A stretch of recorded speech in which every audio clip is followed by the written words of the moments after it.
इस वक्त की हम आपको बता रहे हैं। रक्षा मंत्री Rajnath Singh, CDS chief of defence staff और तीनों आर्मी चीफ के साथ संपर्क में है इस वक्त। जवाबी कार्रवाई में पाकिस्तान को भारी नुकसान हुआ है। पाकिस्तान को भारी नुकसान हुआ है। उनकी तमाम मिसाइलें, उनके डिफेंस सिस्टम को हम पूरी तरह से S-400 हमने रशिया से लिया था। L-70 कम ऊंचाई पर उड़ने वाले जो ड्रोन से हेलीकॉप्टर्स को मारने वाली ऑटोमेटिक एंटी एयरक्राफ्ट गन है।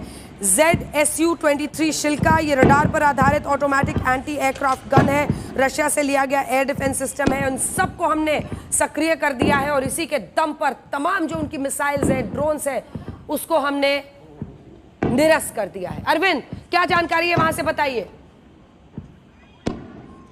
देखिए सबसे बड़ी खबर भी आ रही है जैसलमेर से, जो 20 पाकिस्तानी मिसाइल से उसको डिस्ट्रॉय कर दिया है, उसको बर्बाद कर दिया भारत ने। ये अभी की सबसे बड़ी खबर है अंजना, जो हमें खबर मिल रही है लगातार, और इसलिए हम बार बार कर रहे हैं जो ये कैप्चर हो रहा है, जो भी ड्रोन या फिर मिसाइल होती है वो आसानी से कैप्चर नहीं हो रहा है, लेकिन जो हमारे पास तस्वीरें आ रही है, हम दिखा रहे हैं, इसका मतलब यही है कि उसको इंटरसेप्ट किया जा रहा है और उसको डिस्ट्रॉय किया जा रहा है अब तक की। लेकिन जो बड़ी खबर अभी मिलकर अभी जो हमारे पास आई है, उसके मुताबिक जैसलमेर में जो 20 से ज्यादा जो पाकिस्तानी मिसाइल थे उसको भारत ने मार गिराया है। तो ये बड़ी खबर है। और जितनी जगह पर, चाहे आप बात कर लीजिए जम्मू की, वहां पर भी जो ड्रोन है उसको इंटरसेप्ट किया गया है, उसको मार गिराया गया है। जम्मू यूनिवर्सिटी के पास भी मार गिराया है, पठानकोट एयर बेस के पास, कच्छ इलाके में जो ड्रोन है वो इंटरसेप्ट किया। तो कुल मिलाकर अगर मैं बात करूं तो पाकिस्तान का मकसद जो अब तक समझ में आ रहा है, जितनी खबरें आ रही हैं उसके मुताबिक, जो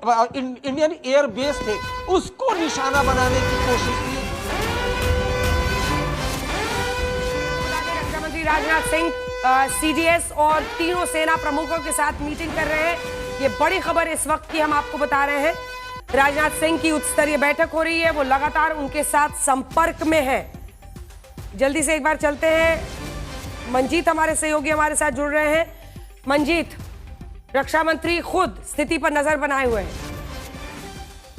इस वक्त जिस तरह से पूरे पाकिस्तान से लगने वाली सरहद पर पाकिस्तान की तरफ से कार्रवाई की गई है और भारतीय सेनाएं उसका जवाब दे रही हैं, यहाँ दिल्ली में भी गहमागहमी है लगातार, क्योंकि चाहे प्रधानमंत्री नरेंद्र मोदी हों, आज वो सेना प्रमुख से मिले थे, और इस वक्त भी जब हम बात कर रहे हैं, रक्षा मंत्री लगातार रिव्यू कर रहे हैं तीनों सेना प्रमुखों के साथ हालात को, और साथ ही सीडीएस जनरल अनिल चौहान के साथ। और यहाँ पर इस पूरे इस वक्त जो ऑपरेशन चल रहा है उसको बहुत भारत की जो सेनाएं हैं, चाहे वायुसेना की बात करें, सेना की बात, ज़बरदस्त तरीके से उसका जवाब दे रही हैं।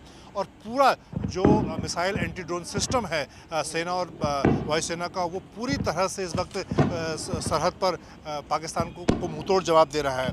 न सिर्फ S-400, L-17, बल्कि आकाश, MR-SAM और Ju-23 पूरे सिस्टम को एक्टिवेट किया है लगातार। और ये अगर मैं दर्शकों को थोड़ा इसमें साधारण शब्दों में समझाना चाहूँ तो 3 लेयर एयर डिफेंस सिस्टम है भारत के पास। अगर बिल्कुल सरहद की बात करें LCR-IB की, वहाँ पर IL-17 है। उसके बाद भारतीय वायुसेना की बात करें तो आकाश सिस्टम है, और सबसे बड़ा जो हाल के दिनों में इंडक्ट हुआ है वो सुदर्शन चक्र हमारा S-400 है। तो इस तरह से 3 से 4 लेयर की एयर डिफेंस भारत के पास मौजूद है। और इसी वजह से पाकिस्तान के 2 बड़े हमले पिछले 2 दिनों में, कल और आज, दोनों भारतीय वायुसेना और सेना नाकाम करने में कामयाब इसीलिए रही है क्योंकि भारतीय सेना ने, तीनों सेनाओं ने पिछले करीब हफ्ते भर से पाकिस्तान से लगने वाली सरहद पर अपने, चाहे ग्राउंड पर आर्टिलरी फायरिंग